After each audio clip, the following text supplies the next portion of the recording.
Good afternoon. Oh no, in speaking one-on-one, they make you repeat that if you hear that back. Good afternoon. Seriously, we got work to do, guys. Okay. It's my pleasure to be here. Freshfield's Mitch Presser, one of my law school classmates, has been doing a great job pulling this together. I think you got a lot of clients in the room, and we have a great group. And here's how we're going to do the panel this morning. And by the way, thank you to Jennifer, who, in addition to spending time at Goldman, was at Merrill after I was. So a lot of full circles here today. But I'm going to introduce our panel, and it is a great panel that's done a lot. These people have done a lot in different ways over the course of their careers and are today that's relevant to the concept of changing demographics in the workplace.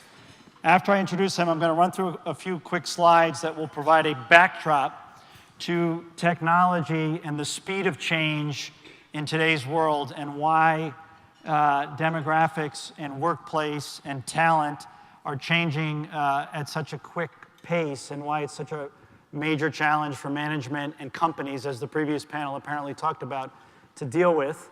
And then I'm going to go down the line, and each of the panelists is going to talk about an area that they're specifically interested in, and then we'll take questions.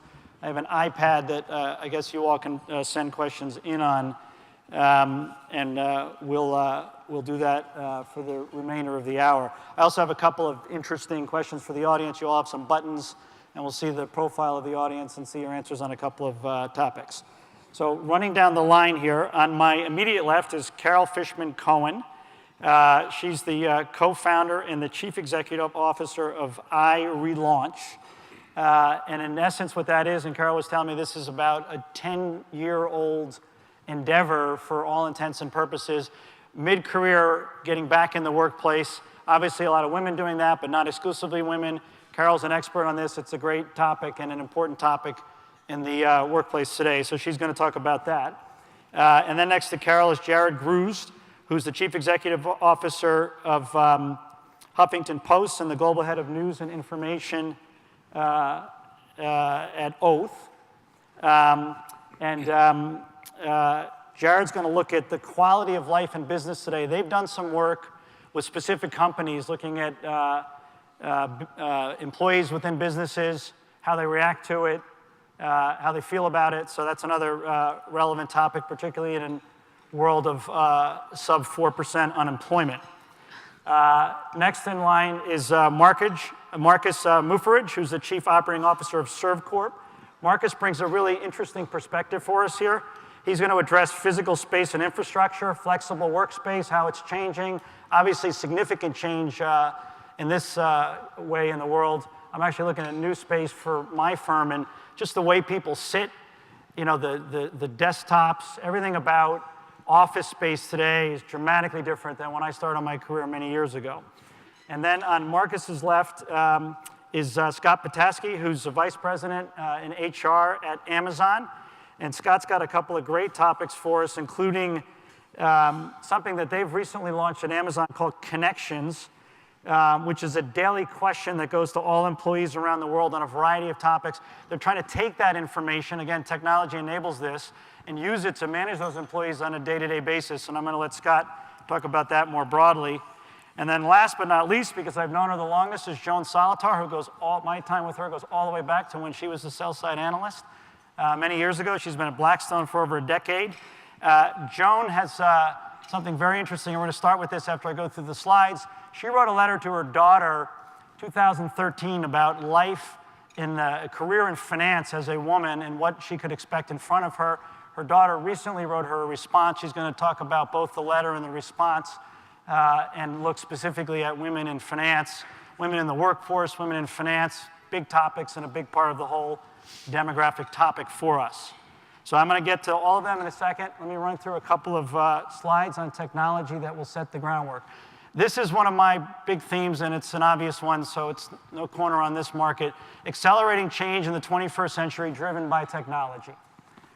Exponential increases in productivity and wealth driven by technology. The curve is probably accurate, and the slope of the line shows no sign of changing thanks to technology. Library of Alexander, 1 million scrolls, 300 BC, the internet. 30 trillion, 40 trillion. I mean, think about the world before the internet. How many in the room worked professionally before the internet?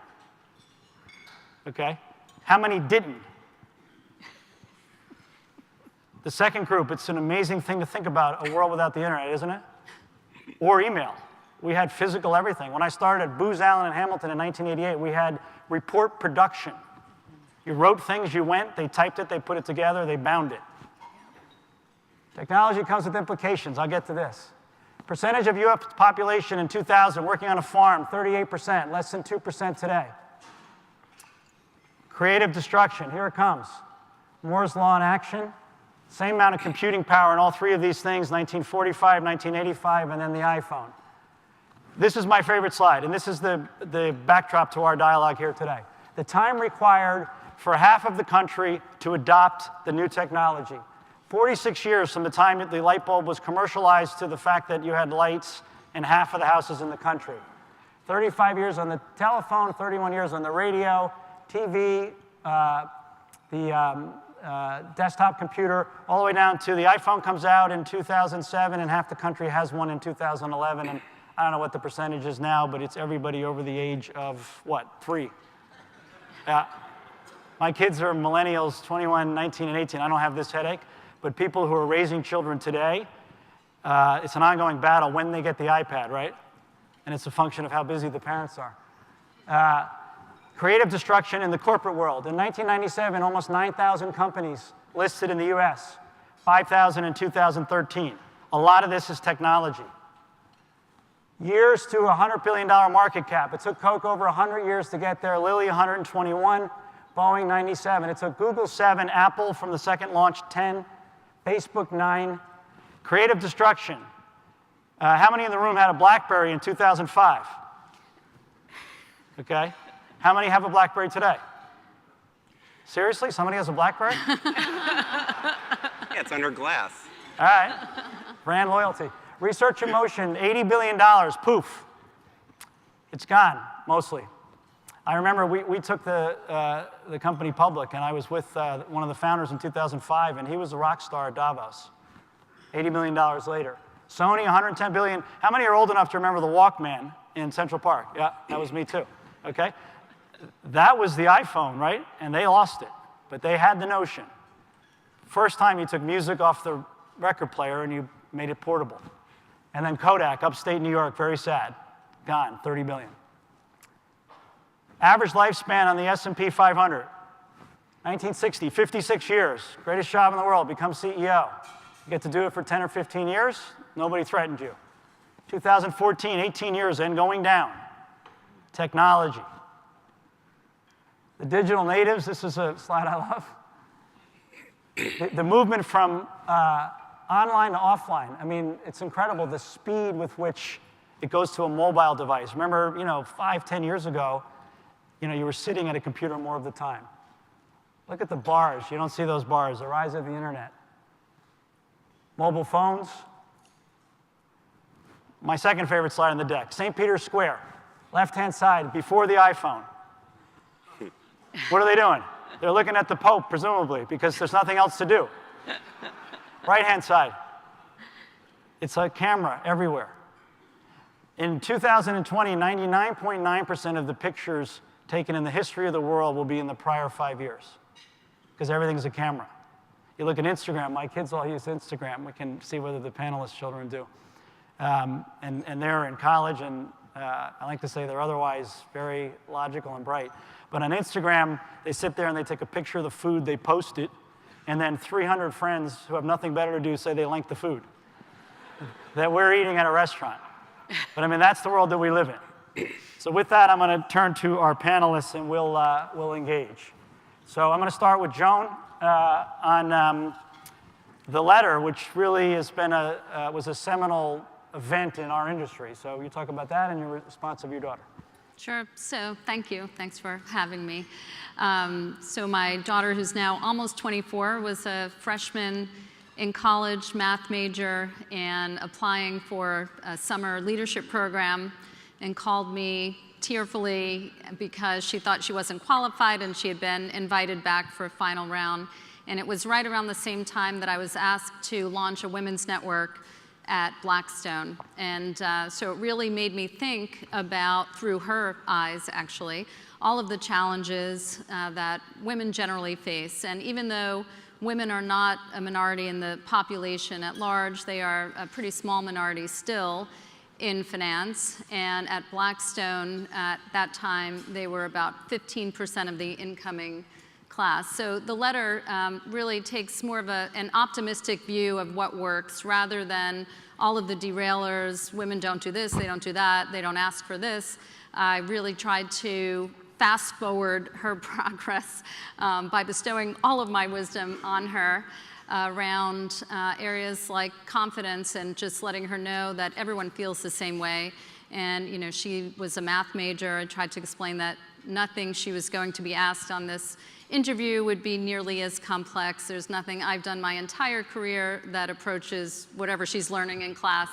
And just really went through that, you know, things around work-life balance and what you're willing to give up or not, and where you draw lines in the sand, how I was able to weave together my work life and my personal life, which, you know, really speaks more to having a longevity of a career rather than burning out early on, and that you need to find that person who's willing to just push you. I mean, if there's a commonality of pretty much every senior woman I've ever worked with, is that we all had someone, not an assigned mentor, but really someone we connected with at work who encouraged us and in some cases actually just pushed us out the door and said, you could do this when you didn't think that you could. 4 years later, so last year we were traveling, and she works in management consulting, and she wrote a response to it, which was really interesting. And she said it was hugely valuable and helpful to have my guidance and all of that, but at the end of the day, you have to earn your own confidence. You have to gain your own wisdom. And while she tries to embody the truth, some of them she knows she needs to put on hold a bit. But in her industry, there actually are, it's pretty evenly balanced. One thing I would say at Blackstone, when I did initiate the Women's Network, I looked at, you know, the incoming classes. I mentioned 15%, and I wanted to understand, you know, what was underneath that. So we looked at the applicant pool and realized that only 10% of our applicants were female, which is pretty astonishing. Today, actually, we get about 40%. And for our 100 analyst roles, we actually now get about 23,000 applications a year. It's pretty crazy. But it became hand-to-hand combat. And we started going onto campuses, educating women who were freshmen, sophomores, doing, you know, interview workshops, explaining what it was we do, what the skill set is, how they could be successful. And I think something we did that was a little innovative, we created, if you're familiar with the Posse Foundation, I happen to have been meeting with someone from Posse where they take students from mostly inner city schools, and they take a group and they get slots on different campuses, so Middlebury, Northwestern, a whole bunch of schools, state schools, and they give them a lot of support in high school and then through college. So we created something modeled off of that called BX Win, Women's Initiative. We started in 2013 and created classes, cohorts, so that all of the incoming women, there may only be one in private equity and one in real estate, but we would create essentially a group and an immediate network with 2 senior sponsors, 2 junior sponsors. And I was a senior sponsor that first year. I met with them together every other month. I met with them individually twice a year. I corrected things that I saw that they were doing that I thought needed changing. And today, again, we have 40% incoming class, female, 40% applicants. That's great. Carol, maybe building on that, because I think a lot of this will be also women. Yes. Mid-career job change, relaunch, everything that you have insight into. Right. So, you know, even earlier in today's program, Ruchir Sharma talked about the labor shortages that we are anticipating or we're already in the midst of, with low unemployment, a full economy, and where are we going to find more talent? So one of the great pools of talent are people who've taken career breaks who are educated and experienced and are interested in returning to work. And Greg, as you referred to earlier, this is a primarily female pool, but there are also men in this pool. And the biggest subset of people who are on career break are women who have taken career breaks for childcare reasons, but there are also men who do that, and men and women who take career breaks for elder care or pursuing a personal interest or a personal health issue. But if you look at Bureau of Labor Statistics microdata on educated mothers of prime working age, so women ages 25 through 54 with children under 18 who have a bachelor's degree or higher, there are about 2.3 million women in that category. About 22% of that demographic are not in the labor force, and about 80% of them are interested in returning to work, according to studies. So that's about a pool at any given time of 2 million. And we have been working with companies over the last 10 years to create formal mid-career paid reentry internship programs. So these work very similarly to just like university entry-level internship programs, except the pay is commensurate with mid-career, the roles are, but if companies perceive some risk in terms of dealing with the pool or hiring the pool because they're coming off of a multi-year career break, the idea that the companies can engage with the relaunchers, as we call them, on a temporary basis, 12, 16 weeks, it could be up to 6 months, before having to make a hiring decision, has become a very effective way to engage with this group. We're now seeing hiring rates of 50% to 100% of people who go through these programs, depending on the company and the cohort. And I should say that we bring them in as a cohort, as a group, and they provide support for each other as they move through the program. But the other piece of this is that once companies get comfortable using an internship-like experience to engage with people who are returning after a career break, then that could extend to a whole range of non-traditional candidates, retirees coming out of retirement, as Ruchir was talking about before, another potential pool, expats repatriating, veterans transitioning, military spouses also transitioning. So we're finding it to be a very effective model. Just to tie them together, Joan, it's 40% of Blackstone's analyst class is now female. Yes. And that's got to be true. I think at most firms it's gone up a lot. Is there an expectation that 40% will now stay more continuously through the life of a career, or will so what Carol's got maybe a bubble group that dropped out before and now they're coming back, or is Carol's business going to be a major business with women for as far as the eye can see? What do you think? That's certainly the hope. Our turnover is actually quite low, and there's nothing patentable in finance, as you know, so we're always trying to reinvent and do things a little differently. So we've evolved our maternity, other policies. We really have quite low, actually, I would say the last several years, we haven't lost any women after giving birth, as an example. So we extended maternity leave. We have a phase back program coming back in. But today, if you looked at the managing director partner level, we're about 18%. So the hope is, yes, as that 40% moves up, those numbers will naturally grow.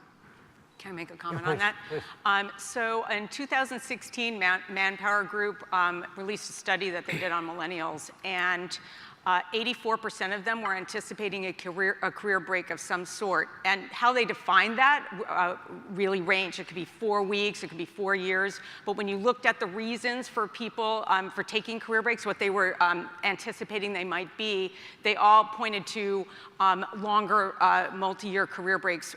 The men were focusing more on career breaks for professional development or some personal development purposes, and the women's career breaks were anticipated more for some sort of a caregiving role. But we think that companies that have established formal return to work programs are not only tapping this high caliber demographic, but they're signaling to their younger employees as they move up the ranks that they're aware that people move through different life stages. So I'm not sure what that says for the future. It's really company by company in terms of what the experiences are for retention of people through different life stages. But this is a solution that we see that's been adopted now by some of the biggest companies in the world. IBM, General Motors, Ford, many of the Wall Street firms run them, and we can talk about specific examples later if we have time. Transitioning slightly to quality of life, which is, we're all this kind of dances around it. But quality of life in businesses today, I mean, who's doing things well that employees are responding well to? What Scott's talking about, if a company's sensitive to that need, that's got to be helpful. What are the positives and negatives that you're seeing as you look at companies? I'll share with you my frame of reference. So I am the CEO of HuffPost. I also look after Yahoo and AOL. But over the past decade, I was on the executive management teams of AOL, Google, and Spotify. So my frame of reference is companies who made the slides that we looked at in the beginning, who have actually disrupted big industries.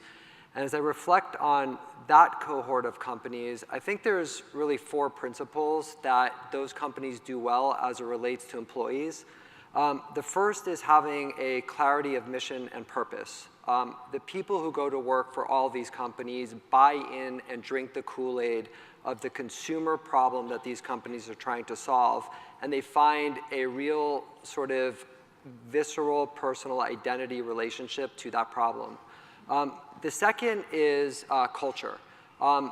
Everyone works hard, and at least in these disruptive companies, I think the borders of 9 to 5 or flexibility is, well, the flexibility part is true. The 9 to 5 part is not true. In fact, I find the blurring between sort of what is in the professional sphere and the social sphere, those lines seem to collapse in really fast-growing companies. And because of that, I think flexibility is a demand, but I think people are naturally motivated to go work when they're committed to the problem. So mission is number 1.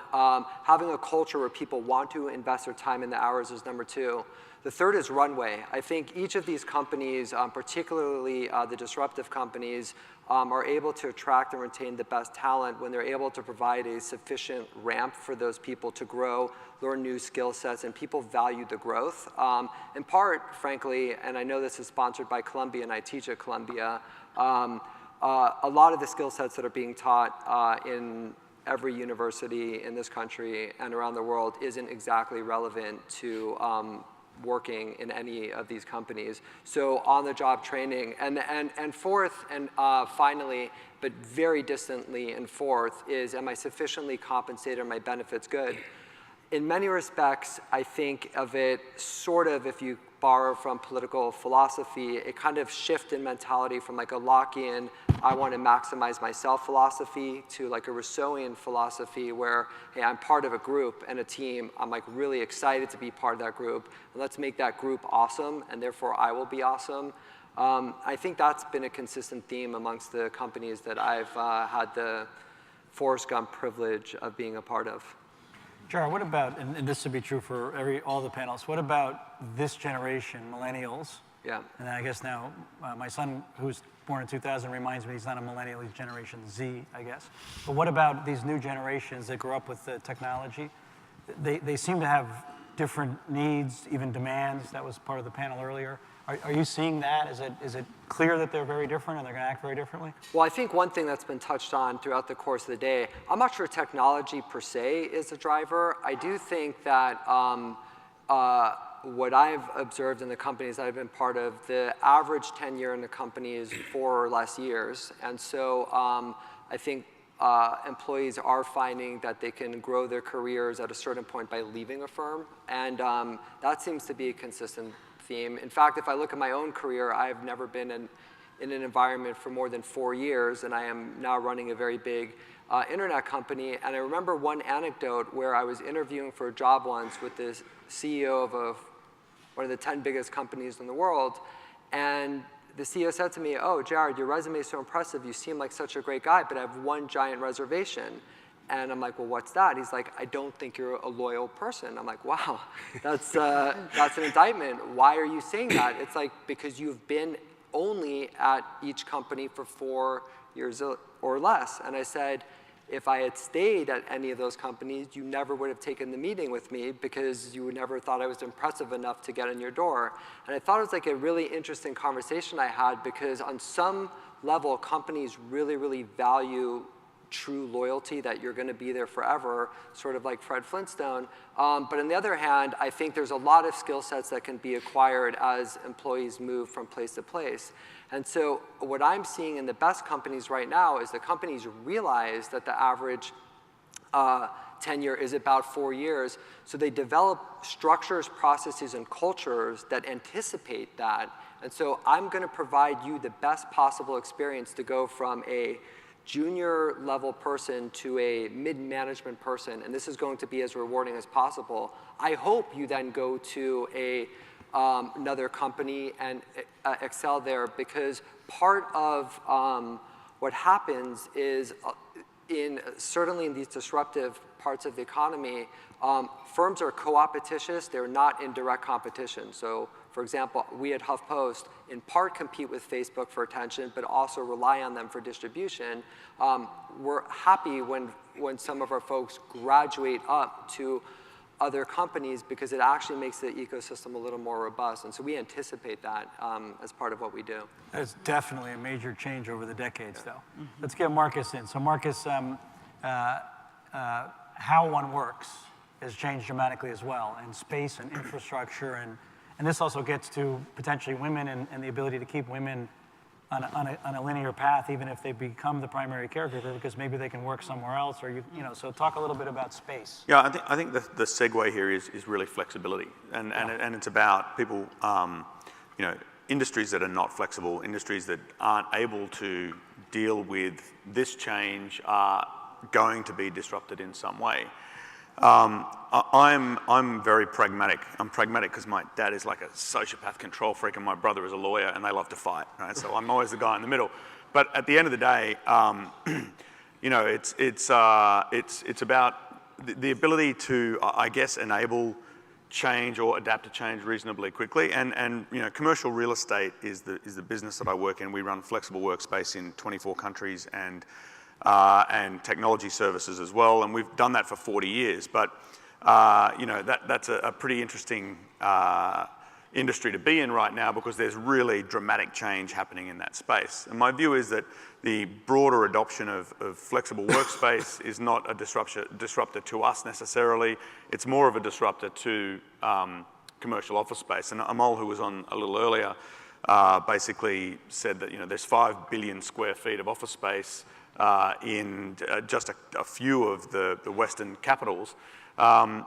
Interestingly, that's an opportunity, but it's also a problem, because there's a business model that works, and both ends of the former panel were right, because he wants to be disruptive and he's fat and happy, but at the end of the day, that property model still works, and it's still a really viable financial model. So it's going to be a little more difficult to disrupt than just coming along with a great idea and fitting it out nicely and those sorts of things. What is genuinely happening is that the market actually determines whether or not you're going to have to change based on whether there's a good sustainable business model. And everybody knows about WeWork's valuation, and they have that because right now flexible workspace is probably 5% of all commercial office space.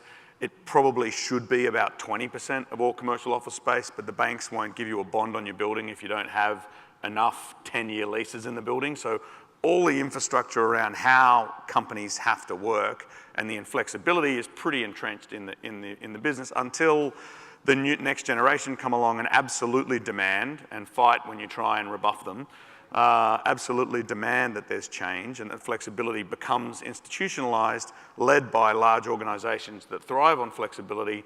There's still a fair road to hoe there. Now, the big difference is that the career break that the millennials might have, that they're all planning, is that they may not have jobs because they're all going to be replaced by artificial intelligence, but that's another story. Particularly the analysts, and it's unfortunate that women are now just getting to 40% and they're all going to be replaced, but that's...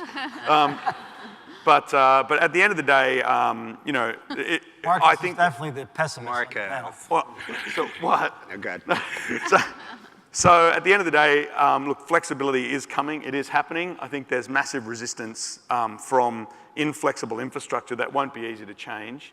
And certainly, if you're Amazon or Facebook or these large companies or even Verizon, if you have the ability to go and build your own headquarters and make your own property play in that way, as Amazon are. As you may know, they're building another headquarters on the other side of the country, and anyone can work in either of them. Technology is enabling that sort of stuff. But change, I think, will be a little harder and longer, just as than millennials think it will be. We had a couple of quick questions I wanted to do where you have these devices at the table, right? Is that fair? And you give an answer which will provide a little more information here. I love this question. How many people have a landline telephone at home? 1 for yes and 2 for no. So non-cellular phone. 79%, 82% still. Yeah, but how many use it? Yeah. That's actually the highest percentage I've seen in a while. So let's get to the other question, see if it's linked to generations. What generation are you part of? Number 1 is the greatest generation. Number 2, baby boomers. 3, Gen X. 4, millennials. 5, Generation Z. And just in the interest of making sure I cover everything, 6, something else, which I'd be surprised by, but. Okay, so we have 44% baby boomers and 40% Gen X and only 13% millennials, thereby explaining the landlines in the house. No, seriously. There is no millennial who moves to New York and gets in an apartment and puts the phone in anymore. I can promise you that. I'm raising them.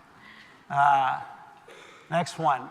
What percentage of your purchases are through Amazon? Scott did not ask me to ask this. I asked this because I'm interested myself. Really interested. Number 1, less than 20. 2, more than 20, but less than 50. 3, 50 to 75. And 4, greater than 75. Units. Units. I'm looking for what you do the most. The car doesn't dwarf it. Okay, less than 20%, 55. More than 20, 17. Again, I think this is kind of generational. I can tell you, I have a 21, 19, and 18, and it's over 80. Right? I mean, and you all have similar age millennials. It's. Have you worked at home on a permanent or semi-permanent basis? 1 yes, 2 no.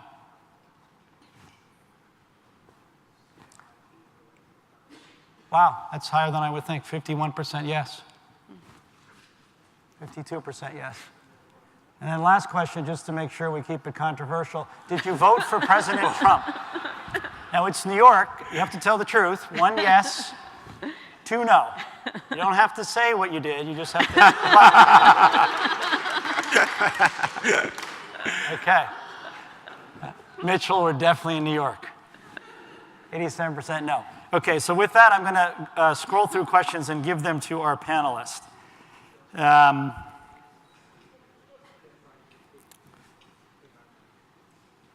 This is a good one, and I'll throw it out. All 5 of you jump in.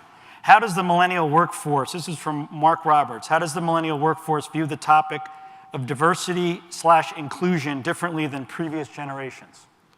Joan, you want to take that first? Sure. I see you nodding. I think that they think, I mean, we were talking about women, but really diversity across all metrics, gender, sexual preference, race, economic status, background, et cetera. And I think they want to be part of a culture where, regardless of who they are, they can be successful. And I do think that's more important, seems to me, than it was. And I don't think it's just rhetoric. And so whereas we started with Women's Network, we now have diversity and inclusion. And I actually just spoke with them last week and said, you know, we need to do the same hand-to-hand combat. We need to actually pull people in rather than hope they just arrive. But I think it's a question that gets asked on interviews. It's a question that gets asked by clients, as importantly, and that is ultimately what will move the needle, in my view.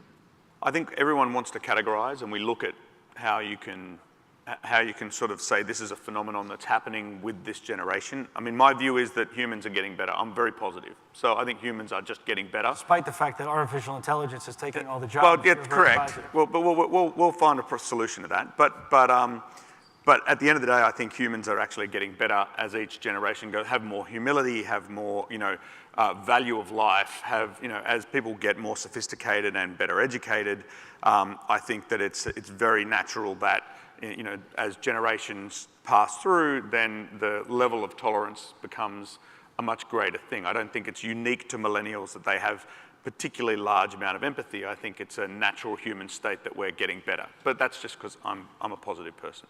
Jared, what is it? Yeah, sure. I think our employees and prospective candidates care about these issues. If I were to abstract the question a little bit more, I think there's something potentially that they care about more, which is transparency and accountability. What do you as a company stand for? What are your principles? What are you holding yourself up externally and internally to be about? And do you do a good job achieving that purpose? And I think what we're seeing more than any one specific issue are employees who want to hold their companies and management and ultimately board of directors accountable for fulfilling on the prophecy of what the company says it's going to be. So if the company holds diversity as a pillar, which not all companies do, then are you doing that? And I think the transparency and accountability piece, particularly the accountability piece, is really sort of the ethos of what I think of in the millennial workforce.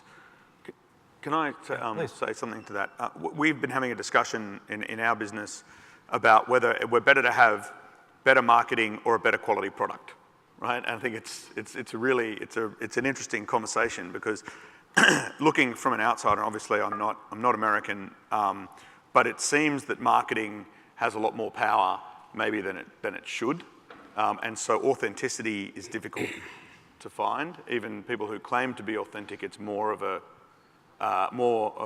sort of bravado or a facade, not to mention your president or anything like that. But at the end of the day, I think you're right. I think that they are looking for authenticity. I personally, in my experience in the last short period of time that I've been here in the US, that seems to be getting a little harder to find, and it's easier to be marketed around that, even if it's internal messaging to your people. So I think that's something they're going to have to come to terms with. Carol, why don't you close this one out? Yeah, so I agree with the idea that most millennials are pretty blind to lines of diversity, but one area of diversity where I think people don't target is age diversity. And the idea that people, since we work with population of people who are in their 40s, 50s, or older, who are then coming back into the workforce and working for people who are younger than they are, then that is a type of diversity I don't think a lot of millennials spend a ton of time thinking about. And we tell the people who are relaunching careers who are older that they have to become subject matter experts all over again in their fields. And the substance of what they talk about is what they need people to focus on, as opposed to how old they are or how long they've been out of the workforce.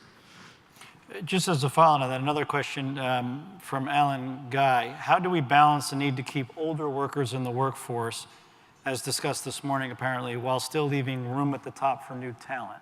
You want to talk about that? Well, Ruchir was also talking about how people are naturally aged out of the workforce by mandatory retirement ages, and maybe those should be extended. So I guess that's one way to keep older people in the workforce, is to extend the mandatory retirement age.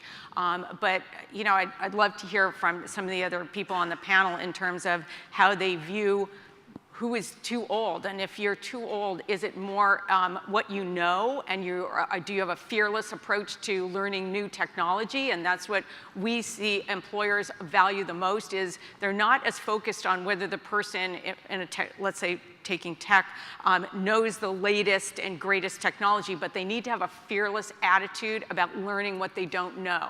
And the other piece is that with the advent of edX and Coursera and these free courses, we've seen successful relaunchers take, for example, Python courses and complete them, and that is considered a completely legitimate credential when they are applying to come back to one of these reentry programs in highly technical areas. Can I add something? Yeah, please, Joan. I mean, I think one of the reasons many of us are attracted to growth companies and growth sectors is that with growth comes that opportunity. So if you're building new businesses, if you're building new products, if you're expanding geographically, those are great ways to give your stars new opportunities to take on leadership, and you're not stuck in a structure where you have to knock off the person above you in order to move up. And I think that really distinguishes, frankly, why folks tend to stay longer at certain firms versus others. They see the opportunity, they see others before them getting that chance to run businesses and lead businesses. I'm going to jump, because we got a bunch more questions. Gender pay gap, which is an interesting one. There seem to be credible studies, according to Christopher Galley, on both sides of the argument. If it exists, what are its causes in a hyper-competitive labor market? Anybody want to talk about gender pay gap?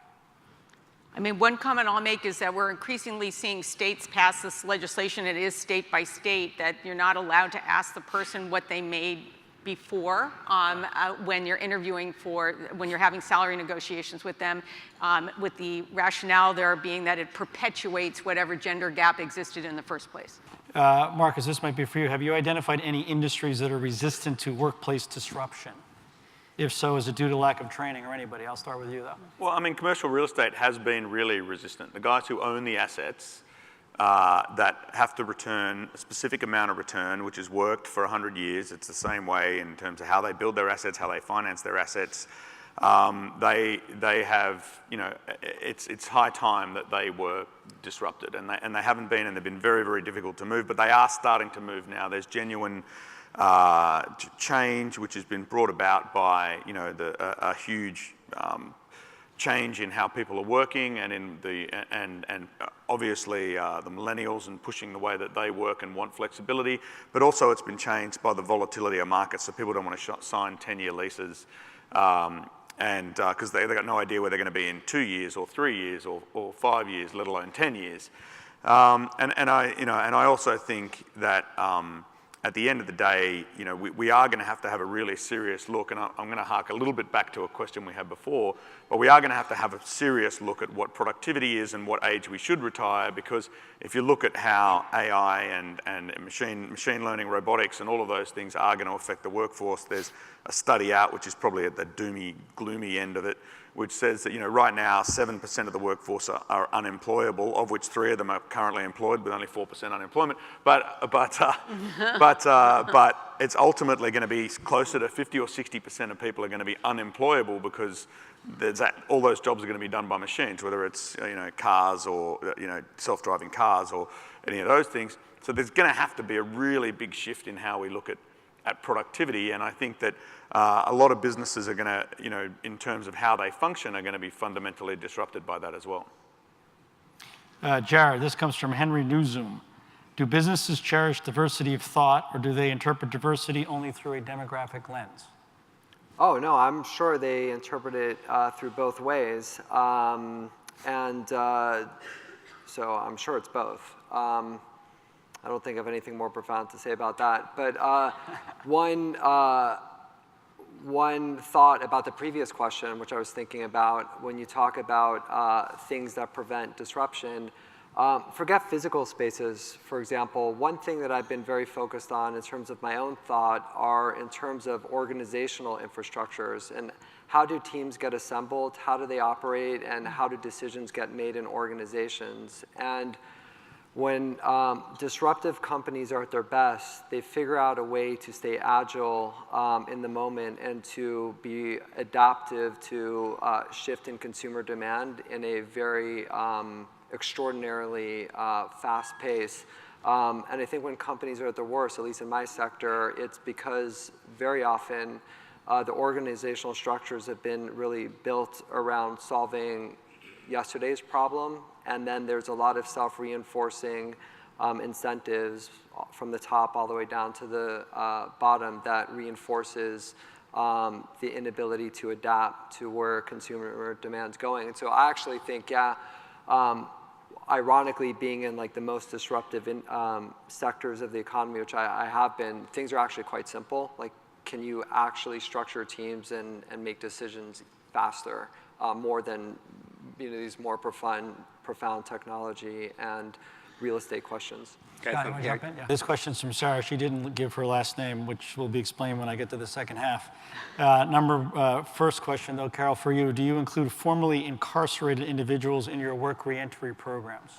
So when you use the word reentry, it's traditionally been associated with programs for bringing people who are in jail back to work. But now it's used more broadly, and we don't specifically work with people who have been incarcerated. I'd say the population we work with are people who have taken voluntary career breaks for a range of reasons and now are interested in returning. Okay, and then the second half of Sarah's question, I'm going to give to Joan first. Why are baby boomers so bewildered by millennials? We are relatively harmless. It's very funny. I have to say I've given a lot of thought. I don't, at least on my team, I don't see a massive difference. Certainly I don't treat the teams any differently. I think there are certain advances. I looked at your slides and never felt so old looking at some of those things. But in terms of the way I work, they're less paper-based and et cetera. But I really have not found a huge difference. They come in early, they work just as hard as the generation before them. Maybe that's industry specific, I don't know. I have a few of them myself. I find them to be really hardworking and really dedicated and not at all whatever the stereotype is about them. Yeah, so they've got a fair amount of expertise or lack of. Expertise. Jared, you want to talk about millennials? Are they different? Are they harmless? Well, I wouldn't know what to compare it to, because my entire career has been working with that generation. My sense is people respond to the environment that they're in, that there's a sense, at least of my generation, I don't know which one it fit on that list, that if you followed a certain playbook, certain outcomes could be guaranteed to you, whether that was right or wrong. And there was various playbooks that you could run. If you were interested in finance, here's the path. If you're interested in consulting, medicine, whatever the case may be. I think one thing that has happened as the economy has shifted pretty dramatically is like the path up is not as clear. And I think because the linearity has changed, I think because competition has increased, I think because it's not just increased within this country, because there is more diverse competition. I think it's increased globally. As a result of that, I think millennials have to figure it out. They have to problem solve, and they have to really take ownership of where they're going, because this idea that if I do X, I will get Y result, I think is gone. And I think that may be the big difference, at least from the way my friends and I grew up thinking. That's an interesting thesis. Marcus, you want to talk about millennials? Yeah, I mean, we work with a lot of millennials. We took a bit of time to adapt because we've had a business model of promoting people from within and sort of that longer runway. And I think there's some contradiction here in terms of you've got to give them a runway to a leadership role, but at the same time, they're going to have a diverse range of jobs along the way. So we've taken a little bit of time to adapt to that. But I think that if you're willing to adapt, and we work on because we're in 24 countries and across a lot of different cultures and things, we work to pretty tight systems, getting those tight systems so that they show some flexibility or are true to and are still true to our mission, while still giving a fairly good roadmap to success. It's totally doable. It's just a matter of adapting to your circumstances. But millennials are hardworking and do get a kick out of being good. I mean, like being good at what they do. Yeah. Okay, I'm going to finish by going down and back on two questions for the group, which I didn't prep them on, and I'm just going to ask them here. Will be interesting answers. So, Joan, I'll start with you since I've known you the longest. Less than 10% of the Fortune 500 CEOs are women today. In 2050, what will that percentage be? And we'll just go down the line. Just give me a number. Well, since we won't be able to fact check me, I can do. I'll say it will be higher, but probably not materially higher. So somewhere between 15 and 20%. I'd probably go with a third. Jared? I'm going significantly higher, at least half. Carol? I'm with Joan. Interesting. Oh, that's interesting. Okay, now going back the other way, Carol. In the year 2100, how many female presidents will the United States have had? Oh. Actually, we can do 2120, so we'll give it a full 100 years. 100 years. Yes. Okay, so how many elections is that? Okay. Yeah. We got about, if it was one term, we'd have 25 different human beings. Yeah. Gosh. 3. Jared? I don't know, but I do have 3 daughters, ages 11, 10, and 6, and one of them will be president. I just hope. I just hope they are not the first woman president. They won't be, because my daughters are 21 and 19. Marcus? It's totally going to be a machine. No. That was a great answer, man. Yeah, I don't know. I don't vote. No, honestly, I can't answer that question. But I hope that you have I hope there's I want total equality. That's it at the end of the day. It should be, alternate. But I mean, you guys have had like 2 families be president for like the last 20 years, so you're not really going to work it out.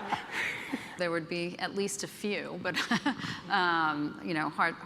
certainly hard to quantify that. Yeah. Well, thank you very much. It's been a great panel. I was pleased to be able to moderate this.